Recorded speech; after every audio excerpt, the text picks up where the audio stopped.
थोड़ा सा करने की कोशिश कर रहा था, तो कोई नहीं, अभी हो जाएगी अपने आप से सही। हाँ, वो थोड़ा सा मेरा हाथ लगा तो गिरा है वो, ठीक है ना। अभी हो जाएगा, हो सकता है नेट भी कभी कभी करने लगता है, ठीक है। अभी मैं बोल रहा हूँ, आवाज आ रही होगी शायद। हाँ हाँ, तो लिख लिया। विज्ञानमय कोश के अंतर्गत आनंदमय कोश है। यह आनंद आत्मा ही क्या है, परम सत्य है। यह आत्मा का सार है, यही ब्रह्म है। यह पारमार्थिक और पूर्ण है, ठीक है ना। अब देखिए, 5 आपके पास कोश है।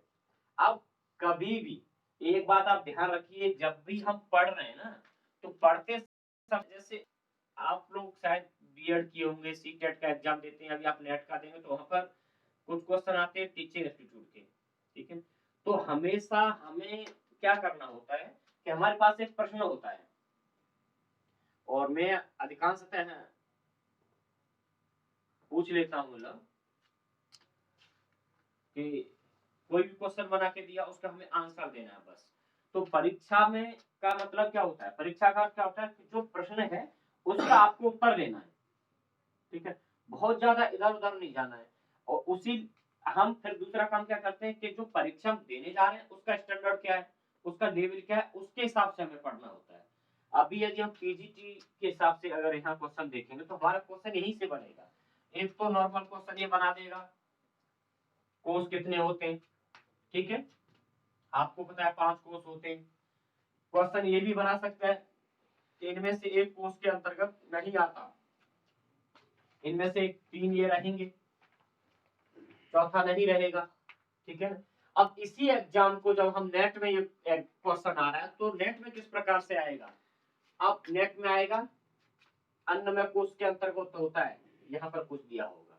प्राणमय कोश के अंतर्गत होता है, तो यहाँ पर मनोमय कोश वाला दिया होगा। मनोमय कोश के अंतर्गत क्या होता है, तो वहां पर आनंदमय कोश वाला दिया होगा। और आनंदमय कोश के अंतर्गत क्या है, वो विज्ञानमय कोश में दिया होगा। ऐसे करके उनको अंतर कर देते हैं, ठीक है। फिर वो क्वेश्चन का लेवल क्या बन जाता है, वही क्वेश्चन हमें कैसा लगने लगता है, थोड़ा सा कठिन लगने लगता है। क्वेश्चन कठिन होता नहीं पूर्णतः।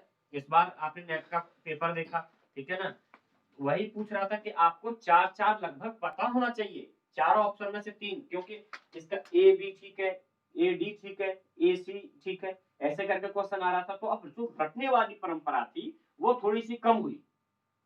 मैंने 73 कोड वाला आप देखे आए उस बार, ठीक है, मैं खुद देकर के आया एग्जाम, मैंने देखा। तो वो रटने वाली परंपरा इन्होंने खत्म की। अब देखिए हम यहाँ पर बात करते हैं। अब ये 5 कोष है, ये किसके 5 कोष है, यहाँ पर किसकी चर्चा कर रहा है बताइए, किसके 5 कोष है ये।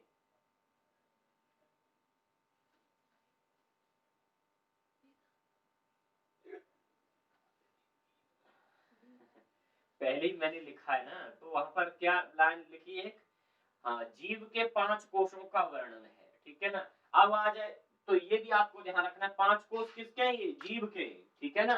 जो जीव है उसके 5 कोष हैं। चलिए, अब यहाँ पर पहला क्या बताया इन्होंने, अन्नमय कोष। स्थूल शरीर जो है किस पर आश्रित है, अन्न पर। तो ये छोटा छोटा जो शब्द लगता है, हमें एकदम से क्लियर होना चाहिए आखिर ये बात किसकी कर रहे हैं। तो वहां पर एक जगह उपनिषद आता है, अन्नम वही ब्रह्म, वाला अन्न ही ब्रह्म है, ठीक है ना। क्योंकि यदि अन्न नहीं है, स्थूल शरीर जो है हमारा, ये स्थूल शरीर है। अब ये शरीर किस पर आश्रित है, अन्न पर आश्रित है। यदि आप ब्रह्म को प्राप्त करना चाह रहे हैं, आप ब्रह्म की उपासना करना चाह रहे हैं, और आप बिल्कुल भी आपने अन्न का त्याग किया हुआ है शुरू से, ठीक है ना। अभी 1 महीना तक आपको अन्न का तात्पर्य समझ रहे हैं ना। अन्न ही आपको खाने को नहीं मिला, तो हमारे शरीर में सामर्थ्य नहीं रहेगी, हमारी इंद्रियां कार्य नहीं करेंगी। जब हमारी इंद्रियां कार्य नहीं करेंगी, तो काहे का भ्रम, ठीक है। तो यहाँ पर वही सीधा उन्होंने कहा, स्थूल अन्न, स्थूल शरीर जो है किस पर आश्रित है, वो अन्न पर आश्रित है। इसीलिए वेदांत में एक जगह सूक्ति आई है, अन्नम वही ब्रह्म, मतलब अन्न को ही ब्रह्म कहा गया वहां पर, ठीक है। दूसरा दूसरा हमारा क्या है, और अन्न को ही परम सत्य कहा है, क्योंकि हमारी जो रियलिटी है, सत्ता है, उसमें अन्न का बहुत बड़ा रोल होता है, ठीक है, आप देख ही रहे। तो अन्नम वही ब्रह्म, और अन्न का, अन्न क्या परम सत्य है। अब दूसरा जो आता है प्राणमय कोश, कह रहे हैं अन्नमय कोश के अंदर प्राणमय कोश है। अब आपको क्वेश्चन यहाँ पर टीजीटी में, वो पीजीटी टीजीटी पे नहीं लगा, पीजीटी और नेट में आता है। तो अगर क्वेश्चन वहां पर आ जाए कि प्राणमय कोश किस पर आश्रित है। अगर आपने बहुत डीप, हाँ यहाँ पर अभी आप पढ़ रहे हैं तो आपको बहुत सरल लग रहा है, ठीक है। आपने अगर बहुत डीपली गहराई से नहीं पढ़ा है तो यही क्वेश्चन गलत होता है कि प्राणमय कोश किस कोश पर आश्रित है, वहां हमको नहीं ध्यान रहता, ठीक है, क्योंकि हम उतनी गहराई से नहीं पढ़ पाते हैं तो हम वहां पर गलती कर जाते हैं।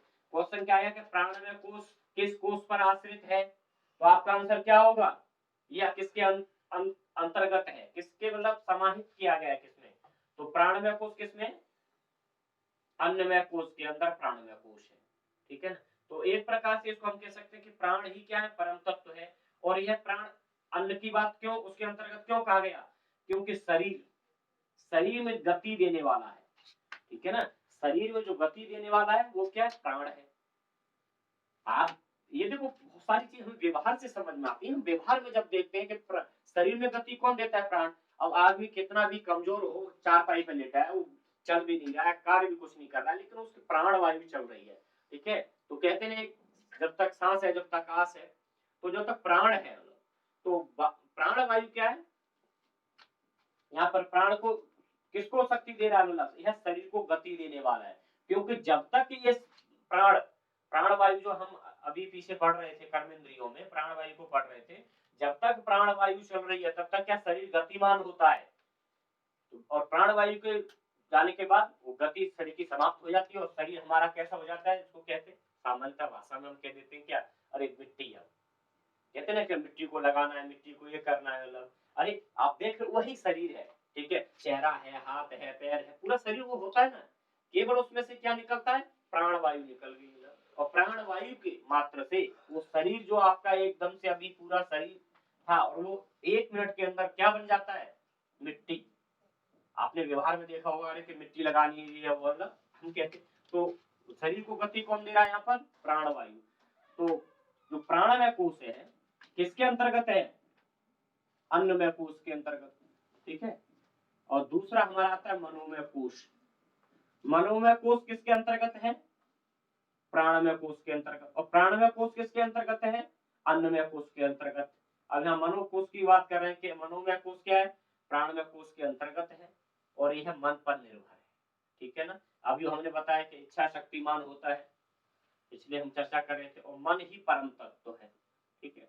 अब देखिए मन का साधारणतः शब्द हमें लगता है, लेकिन जब हम फिलोसफी की भाषा में देखते हैं, हम धर्मशास्त्र की दृष्टि से देखते हैं, हम जब इंद्रियों की बात करते हैं, तो मन का हमें बहुत बड़ा प्रभाव दिखता है, ठीक है ना। अब सारी चीजें हमें मन के अधीन ही लगती हैं, ठीक है ना। कई बार होता है हमें जॉब भी मिल जाती है लेकिन हमारा मन नहीं लगता, ठीक है ना। कई बार हमें खाना बहुत अच्छा मिलता है लेकिन हमारा खाने का मन नहीं करता। कई बार हमारे पास घर बहुत अच्छा होता है लेकिन वहां रहने का मन नहीं करता, ठीक है ना। कई बार हमको अपने साथी दोस्त अच्छे मिल जाए, दोस्त बहुत अच्छे होते हैं लेकिन उनके साथ रहने का मन नहीं करता। कई बार आपके परिवार वाले बहुत अच्छे होते हैं लेकिन उनसे भी आपको नफरत होने लगती है, आपका उनके साथ रहने का मन नहीं करता। आप देख रहे हैं मन है, ऐसा नहीं कि हम संपूर्ण सुख, हमारे पास पैसा है, गाड़ी है, बंगला, तो हम सुखी हैं, क्योंकि आपका मन आपको नहीं सुखी रहने देगा, ठीक है ना। आपके दोस्त हैं, आपको उसी से परेशानी होती है कि 4 बजे उठ जाता है, मुझे सोने में परेशानी हो रही है, इसके साथ मेरा मन नहीं करता रहने का, मजबूर रह रहा हूँ। कई बार आपके घर में आपका सगा संबंधी ऐसा होता है कि उससे आप परेशान रहते हैं, तो उसके साथ आपका नहीं कर रहा है रहने का।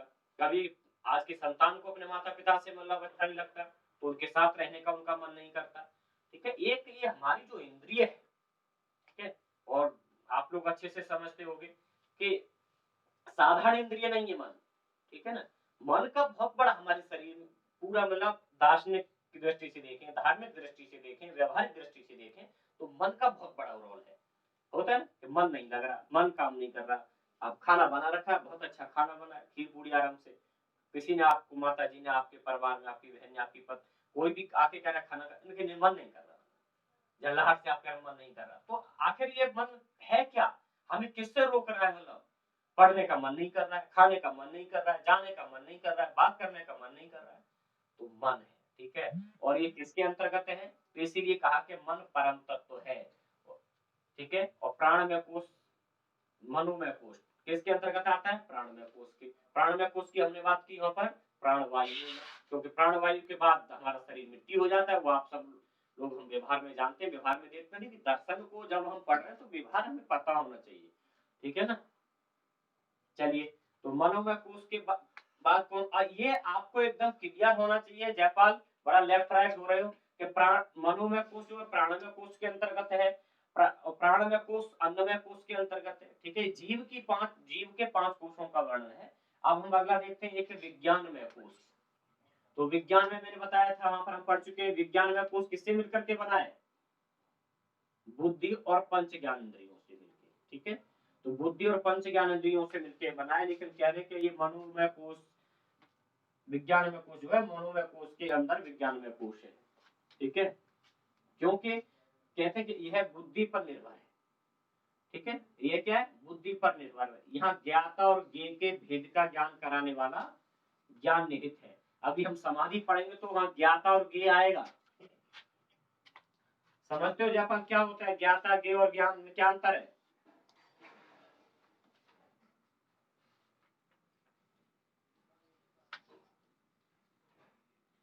हाँ, हम्म,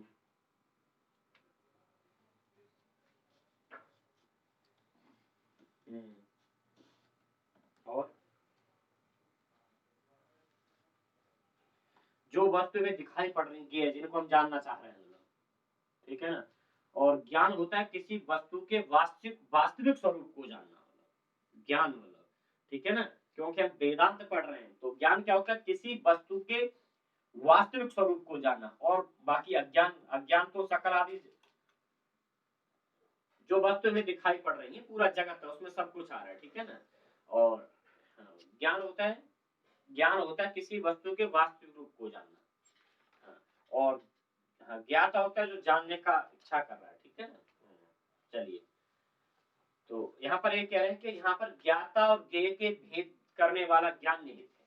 ठीक है, और यह बुद्धि पर निर्भर है। विज्ञान में कोश कर्तरी रूप है, कर्तृत्व है, क्योंकि बुद्धि हमारी करने वाली होती है, निर्णय लेने वाली होती है, डिसाइड यही करती है। तो और कैसी वृत्ति है, निश्चयात्मक वृत्ति है। मन कैसी वृत्ति है, संकल्प विकल्पात्मक वृत्ति है। ठीक, अब ये चार कोश हुए, चार कोश के बाद आपका लास्ट में बचता है आनंदमय कोश। जीव देखिए इन चारों में स्थूल शरीर, मन, ठीक है, प्राण। पहले व्यक्ति इस शरीर के बारे में मान लीजिए, हम जब एक प्रारंभिक अवस्था में होता है, हमें शरीर के अलावा कुछ नहीं दिखता शरीर में, ठीक है ना। अरे हम जब हमें एक ज्ञान का एक श्रेणी है, ज्ञान का एक जीव का लेवल है, ठीक है ना। आप ध्यान रखना, जैसे हम अभी आपको चिंता होती है कि मेरे आत्मा का क्या होगा, ठीक है ना, मुझे क्या नहीं देखते ना, हम बस बालों हाथ हमारे एकदम देखते हैं, मतलब ठीक है ना, कैसा मैं लग रहा हूँ, तो शरीर की हम बात करते हैं पहले। और अधिकांशतः हमारी जनसंख्या, मतलब हम कहेंगे 99.99 जाकर के चले जाए तो सब शारीरिक सुख ही देखते हैं, ठीक है ना। अब आत्मा के बारे में, मन के बाद बुद्धि, वहां पर हम नहीं जा रहे हैं। तो वही एक क्रम से देखिए, पहले यहाँ बात की अन्नमय कोश, अर्थात शरीर किस पर आश्रित है, हम शरीर की बात कर रहे हैं यहाँ पर। फिर प्राणमय कोश, प्राण वायु की हमने बात की, प्राण है क्या, प्राण के बारे में हम जानने की कोशिश की। फिर मनोमय कोश, मन क्या है, मन के बारे में जानने की कोशिश की। विज्ञानमय कोश, बुद्धि मतलब, ठीक है, बुद्धि। फिर आनंदमय कोश आती है, जीव की अंतिम अवस्था मतलब, ठीक है।